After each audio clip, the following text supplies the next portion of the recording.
Mga kapaglaom, aduna kabay nadawat nga gasa karong tuiga? Unsa man ang imong nabati sa dihang ana-ana sa imong mga kamot ang gasa nga dugay na gayud nimong ginahandom? Unsa man, mga kapaglaom, ang pinakauna nimo gibuhat sa diha nga imo kining nadawat? Kining mga pangutanaha atong pagatokion dinhi lang sa Let's Pray Pilipinas, live in Cebu.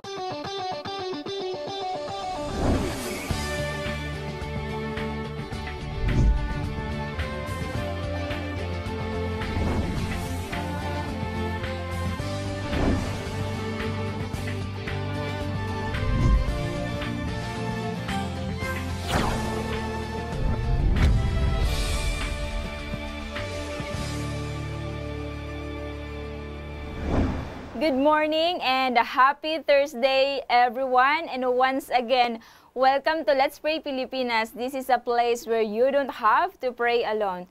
Together with us is Kapaglaom Pastor Quinto. Pastor, good morning. Yes, good morning Kapaglaom Giselle o sa atong mga viewers na ining kabuntagon. Welcome sa atong Let's Pray Pilipinas live dinhi sa Cebu. That's right. And mga kapaglaom, we will be praying with you for a half an hour before you start your daily duties today. Yes, mga kapaglaom, but before we start reading our prayer request, Kapaglaom Giselle, let us ask the presence of the Lord first through His Holy Spirit to be upon us as we are about to commune with one another through prayer. Let us bow our heads.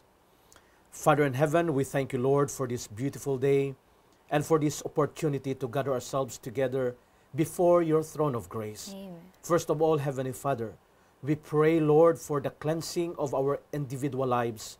Cleanse us from all our unrighteousness so that our prayers this morning will reach your throne of grace. Bless all our viewers, and we thank you, Lord, for your presence. Thank you for blessing this program. In the loving name of Jesus we pray. Amen. Amen. Thank you so much, Pastor, for that prayer. And ang mga kapaglaom ato pong ginaabi-abi no tanan na mga kapaglaom all around the Philippines and around the globe nga hangtod ni ining orasan, hangtod ni ining taknaa nakig-uban kanato kanunay sa pagampo, sa pag-greet sa ato mga kapaglaom, labi na gyud sa paghatag sa ilang mga praise reports, no? Kung kamo naglantaw sa inyo nga G sa Channel 37, good morning mga kapaglaom and welcome to Let's Pray Pilipinas. And of course, kung kamo naglantaw sa inyo nga Facebook Live, or wala pa mo kasulod sa ato nga Facebook Live, just search Let's Pray Pilipinas mga kapaglaom, and you can comment down sa atong comment section if there is any prayer request or any praise reports na gusto ninyo mahibawan nato dinhi sa atong programa. And of course, doon na tayo mga hotline numbers, ayaw kalimot sa pag-text, sa pagtawag, and to connect with us today mga kapaglaom, because we will be happy to pray with you all. Amen. And of course, mga kapaglaom, kung kawala ka mo kalantaw sa inyo, ato ang live karon doon na tayo replay pagkagabi mga kapaglaom, and ayaw kalimot, that's 6:30 to 7 p.m. no? Og Sunday 7 to 8 pod. I mean, that is our daily schedule, 6:30 to 7 a.m. Yes. Og sa Sunday 7 to 8. Doon na tayo schedule sa Saturday po 7:30 to 8:30, and doon na tayo replay ining kagabi 7 to 8. I hope nakuha na ninyo mga kapaglaom. Just stay tuned sa ato ang FB page so that ma-lead or mahatagan ka mo og paggiya. Yes, mga kapaglaom, kining atong programa walay pili kini sa atong mga prayer request. Yes. That's why we encourage you, send your prayer request. Kung ugaling aduna may mga prayer request nga gusto ninyo ipaampo apan kini confidential, mamahimo ninyo kana nga isend dinhi og specify nga kini confidential aron nga matabangan gyapon nato kana sa pag-ampo off air. Daghang salamat Pastor sa pagpahinumdom na atong pagasugdan pagbasa ang ato ang mga prayer request nga inyong gipadala dinhi sa atong programa. Atong pagasugdan kini sa maong prayer request si Kapaglaom Grace Oliva dinha sa Samal Island. Prayer request kini Pastor alang sa iyang ante nga si Nena Sirino nga nagsuffer og colorectal cancer stage 3 mga kapaglaom og ingon man si Marilu maluluyon nga duna pud sa lupus kapaglaom Pastor and mga kapaglaom ato ning pagaampuan niini nga adlaw. We have also coming from a prayer request again coming from kapaglaom Edwin Silvestre. Nagpaapil sa paampo mga kapaglaom alang sa iyang recovery gikan sa iyang nga bladder nga problem, no? So atong pag-ampuan pod mga kapaglaom si 4768 paampo alang sa iyang nga bana nga si Janelle komandante na na-admit karon mga kapaglaom tungod sa dengue unta mo taas na iyang nga platelet count. So we will pray as well sa ato nga sender 8011 prayer request alang kang Brian J. Navarro mga kapaglaom para sa iyang nga continued nga healing. And of course, we will pray sa itong sender 3379. Please pray alang sa iyang nga mama kay nagsuffer siya mild stroke mga kapaglaom unta maayo na siya ug makabalik na siya sa pagsimba. And last ato nga first batch 5751. Please include in your prayers nga unta mag-negative sila nga swab test, silang tanan nga naga-duty din sa COVID ward somewhere in DO PMH Patinay Prosperidad Agusan del Sur nato nga mga frontliners mga kapaglaom. So we invite you again to pray with us together with Pastor Quinto. Magaampo kita. Gamanan nga Dios nini nga kabuntagon nagahius ang imong mga anak sa pagdala Ginoo sa mga hangyo o sa mga prayer request, mga thanksgiving diha sa imong trono sa grasya. Ginoo una sa tanan amo ginadala sa pag-ampo si Nena Sirino. Siya Ginoo naga-suffer sa colorectal cancer stage 3. Ikaw nasayod sa iyang kahimtang, ayuha siya o Dios kauban ni Marilo maluluyon. Ikaw Ginoo nasayod sa ilang mga balatian sa panlawas, tanduga sila sa imong maayong kamot kay ikaw ang Dios nga dakong mananambal. Among ginaampo Ginoo si Edwin Silvestre sa iyang bladder problem. Hinaot nga ikaw magapadayon sa pagpanalangin kaniya aron maangkon niya ang full recovery o siya Ginoo makaangkon og kalipay sa pagpadayon sa pagpangalaga diha kanimo. Ginadala namo sa pag-ampo nining kabuntagon si Janelle Komandante. Siya Ginoo na-admit karon tungod sa balatian nga dengue. Hinaot nga imo suportaran iyang panlawas sa iyang kinanglanon. Suportari sila o Dios ang tibok panimalay sa ilang mga financial nga mga needs. O hinaot imong pag-aayuhon siya Ginoo aron nga wala na dagko pang mga problema mo abot sa iyang panlawas. Amo gindala sa pag-ampo nining kabuntagon si Brian J. Navarro nga ikaw magapadayon sa pagpanalangin kaniya alang sa iyang kaayuhan, sa iyang gibati, sa iyang panlawas. Ginoo ginadala namo sa pag-ampo ang hangyo sa among sender karon alang sa iyang inahan nga naka-eksperyensya og mild stroke. Hinaot o Dios nga imo siyang tabangan nga mag-ayo siya sa iyang balatian, sa iyang eksperyensya karon og mawala na kini nga balatian. Amo ginadala sa pag-ampo Ginoo ang hangyo sa among usa ka paglaom nga hinaot man negative ang ilang swab test. Silang tanan nga nagatrabaho isip frontliners sa COVID ward sa usa ka hospital. Hinaot Ginoo nga tabangan nimo sila nga ma-negative ang result o malikay sila ni ining balatian karon sa kalibutan. Salamat nga ikaw magahatag sa mga hangyo sa imong mga anak sumala sa imong kabubuton. Salamat Ginoo sa tanan nimong panalangin. Amo kini ginapangayo ang tanan sa gamahanan nga ngalan ni Ginoong Hesus nga manuluwas. Amen. Amen. Daghang salamat, Pastor, sa mga pag-ampo.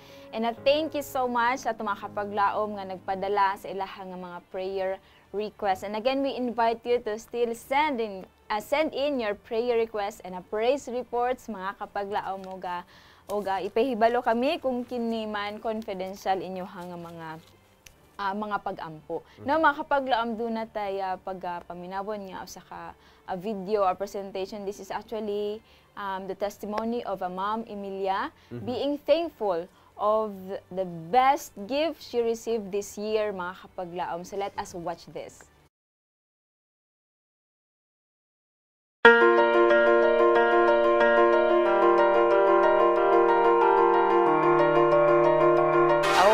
Emilia Largo, akong edad 48, na nagpuyo sa reclamation area.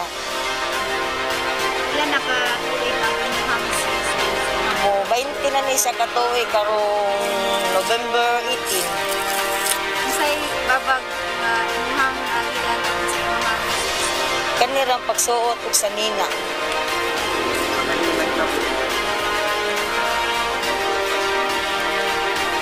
Kahit lang sa banhod kung huot sa t-shirt o akong suoton.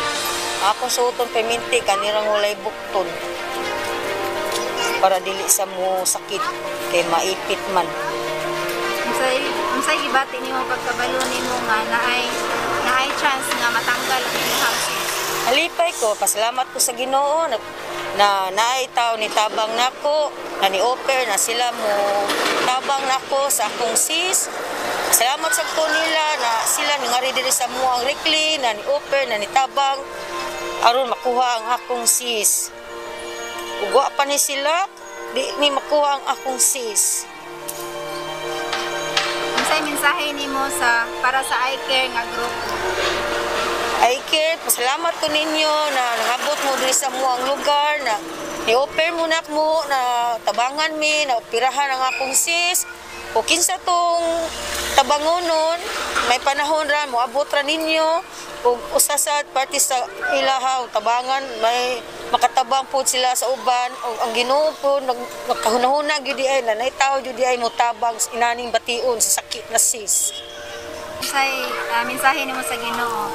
Salamat ko sa Ginoo na sa akong pag-ampo nila naigitaw niabot gyud tulo ni sila kabuok ang nitabang nako.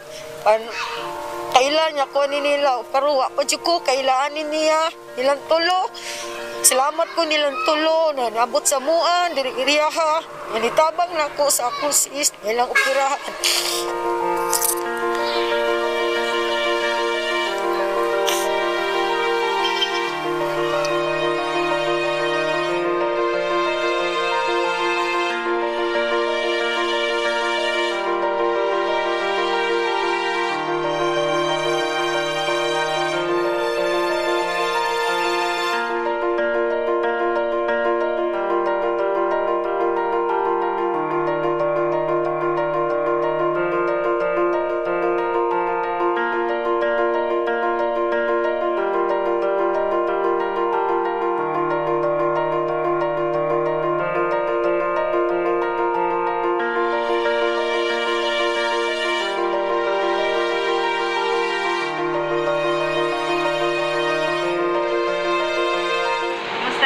Pag-abot nimo diri sa hospital sa Miller Hospital unsa may gibati nga padong nakaoperahan? Malipay o sagol hadlok ang pugos Ginoo na tagaan ko niya o na makasugang ko sa operasyon.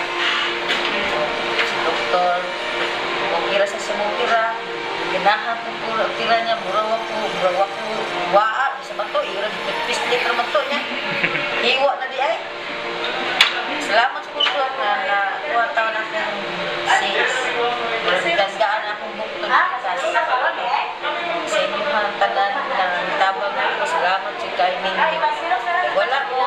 Di makuha akong bukol. Huwag si Dok, salamat sa kayo.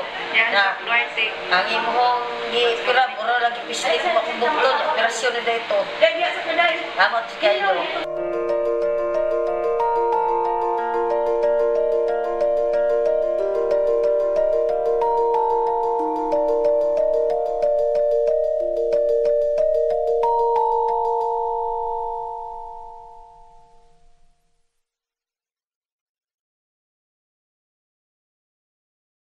Ito mga kapaglaom, Amen. mga story ni Ma'am Emilia Largo, and we are grateful mga kapaglaom tungod kay iyahag yung ipakita kapaglaom pastor, iyahang Yes. sincero nga pagpasalamat gayud labaw sa tanan sa Ginoo mga kapaglaom tungod kay ug dili pod tungod sa tabang pod sa mga tao Tao nga sa palibot, yeah. tao sa palibot, dili pod to mahimong magmalampuson.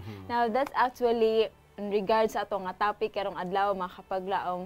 Remember the gift giver. Ang atong quote of the nagaingon, let us remember who is the first and great giver of all our blessings. That's coming from Ministry of Healing, page 170.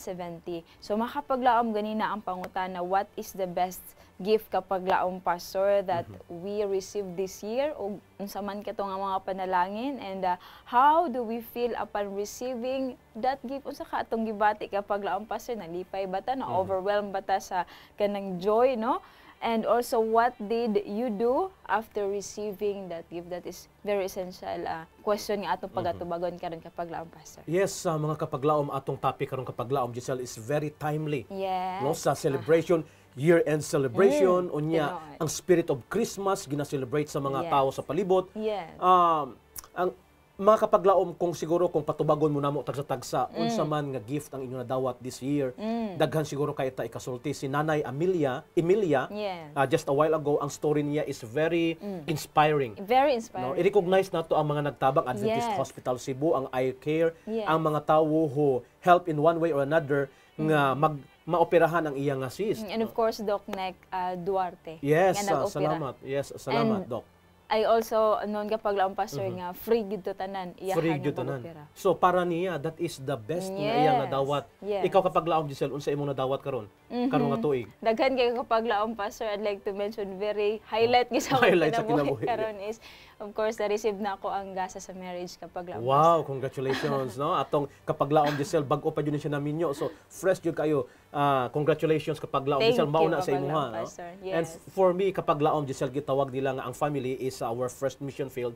So ang akong family together with my kids, Wow. mao nang ako ang intact me at this Wow. time of pandemic, no, health Yes. crisis, pero intact me. Pasalamat mi sa Ginoo. Wow, That is pagkanin that is din. the gift nga akong makonsider. Tingali ato mga viewers karon, daghan tag mga gift nga nadawat nato. Pero unsa man jud, no? Yes. Ang atong ginahimo sa mga gift, og did we recognize the source of all the gifts nga atong nadawat? That's it. Unsat ka to ang response kapag laom Yes. pastor upon receiving. Labi na gid kato si Ma'am Emilia nga dugay na ng panahon niya itong ginaantos ihang bukol din hiya sa iyang kilid mga kapag laom ug siguro kita man dunay mga burden ba sa kinabuhi inya sa kalit lang the miracle pinaagi sa milagro sa Ginoo, dunay mga tawo nga iyang gipadala, no? Yes. Nahimong posible ang iyahang mga pag-ampo. Yes, og kung mangayo kita gift sa Ginoo actually mga kapaglaom, na ay mga panahon nga dili nato madawat directly, no? And gusto nako i-share sa ato karon nga story, ang story sa layman Yes. diha sa John chapter 5 verses 1 to 6, kini nga tawo nga for 38 years Wow. gusto niya makadawat og gift nga maayo siya sa Maayo iyang siya. balatian. Yes. And he was living already for 38 years Yes. beside the pool of Bethesda. Yes. No, so dito na siya sa pool, kanang pool ba nga according to this story in the Bible nga the angels gatuo sila nga the angels will come down from heaven unya steer or i-move ang mga tubig diha sa pool, then modip sila, no, motandog sila or maghikap sila sa tubig aron maayo ang ilang balatian. Og for 38 years Wow. wala jud siya nakauna didto. Yes. Kay tungod daghan man kayong mga nagasakit nga gusto maghikap dito sa tubig kapag laom, Giselle, maura jud ning iyang ginapangandoy nga madawat nga kaayuhan siyang kinabuhi. Pero for 38 years wala. Apan ang story is telling us, no, nga ato ra paspason ang story kapag laom, Yes, Giselle, Pastor. nga Jesus one day passed in that area, in that place, unya nakita ni Jesus ang layman sa iyang pagtuo nga for 38 years. Unya the story is telling us giayo siya ni Jesus. Wow. No, giayo siya ni Jesus, unya Naulian nalipay gid, siya, Pastor. ingon si Jesus, rise up at bring your mat and kining maglakaw ka. So nituo siya, nakalakaw siya, lipay kayo siya. Wow. Pero there is one thing nga nalimtan niya. Yes. Pagpasalamat kay Pagpasalamat. Jesus, unya wala siya nakaila kay Jesus at that time. It was That's later in true. the story nga na-meet gyapon niya si Jesus in the temple sa diha nga nagpasalamat na siya sa Ginoo. Nag-offer na siya sa iyang pagpasalamat. So that is the story nga gipangayo jud sa maong layman, no, ni bakol nga tawo nga mag-ayo sa iyang balatian kapaglaom Giselle.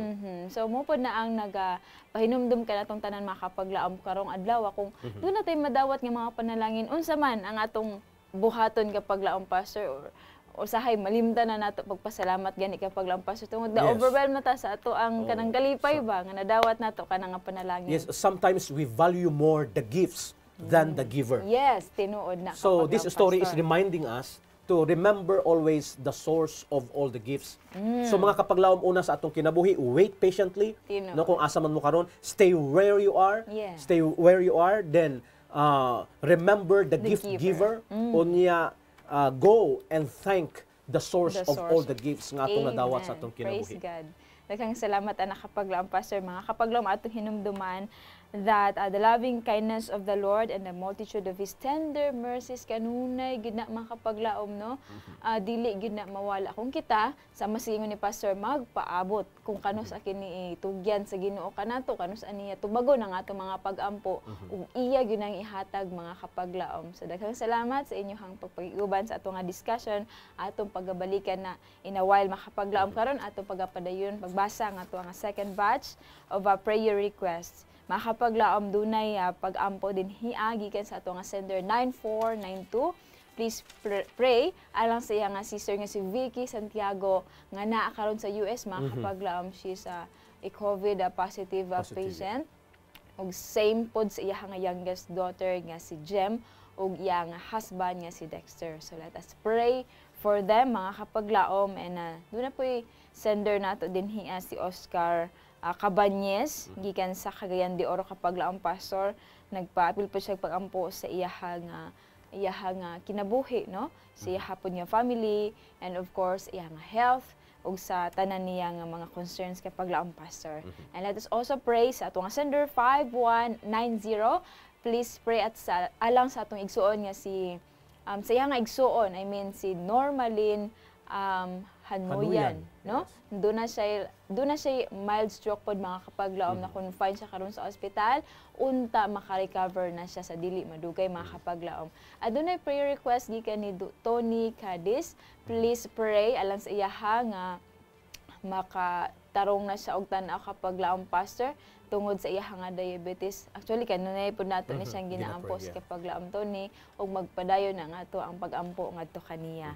And doon na po atong sender din hi 0039 unta muuli na iyang asawa kapaglaom pastor no nga nibiya sa ilaha o unsa may mga conflict unta kini masulbad mga kapaglaom. Let us also pray alang kang pastor ga ano alang sa iya hapod nga fast nga healing. And of course, doon natin mga prayer requests ikan sa itong FB Live kapag laong pastor atong sugdan kang Madeline Lulo. Please pray alang sa iyang papa nga si Delphine Diamante, ika 80th birthday niya karong adlaw mga kapaglaom. Mapasalamatan kitang tanan sa Ginoo, labas tanan. Happy birthday. 88 years, I mean, sa iyahang existence, no? So, atong pasalamatan ang Ginoo. Aduna po ya prayer nga unta mag-negative pod ilahang swab test result. So let us pray alang kang May CMC ayang prayer request makakapaglaom good health and of course protection sa tibuok nila nga panimalay especially sa iyahang mga daughters, no? Let us pray gikan kini kang kapaglaom Joy or Ma'am Joy Montesa.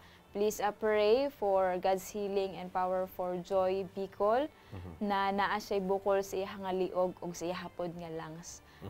Kapag lang doon na kay additional prayer request? Yes, akong gina-prayer request ang Yes. akong inahan, no? Yes. Si Mamang Judith Quinto for mga 3 nights na medyo dili siya katulog. So let's just include her in our prayer kay kining mag-ididara na dagang ka nagbation sa lawas, no? So Mamang Judith, I hope nga Yes. mag-ayo imong pamati.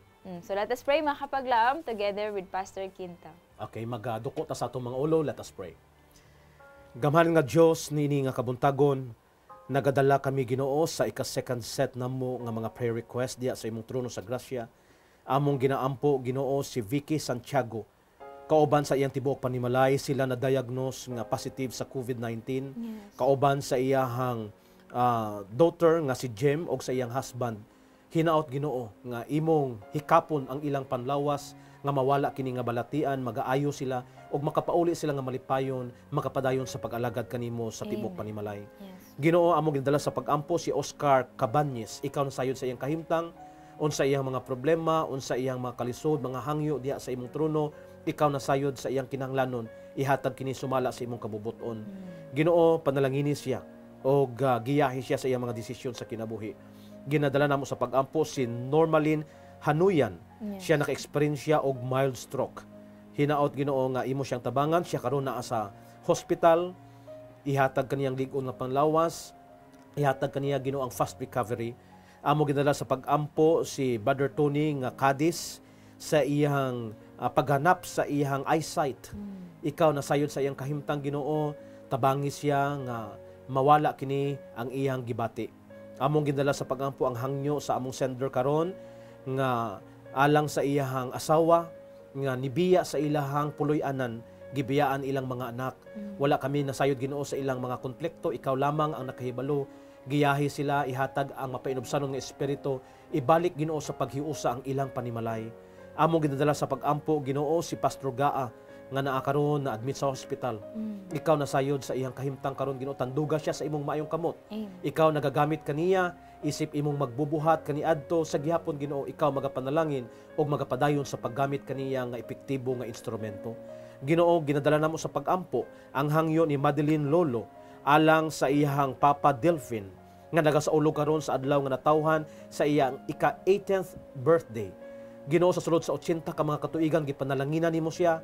Ginoo, ibubo ang daghang pang mga panalangin ug daghan pang mga selebrasyon nga moabot sa iyang kinabuhi, daghan pang mga katuigan, ligo na iyang panlawas ug hatagi siya Ginoo og maayo ug kusog nga panlawas aron makapadayon siya sa pagpaabot sa imong pagbalik.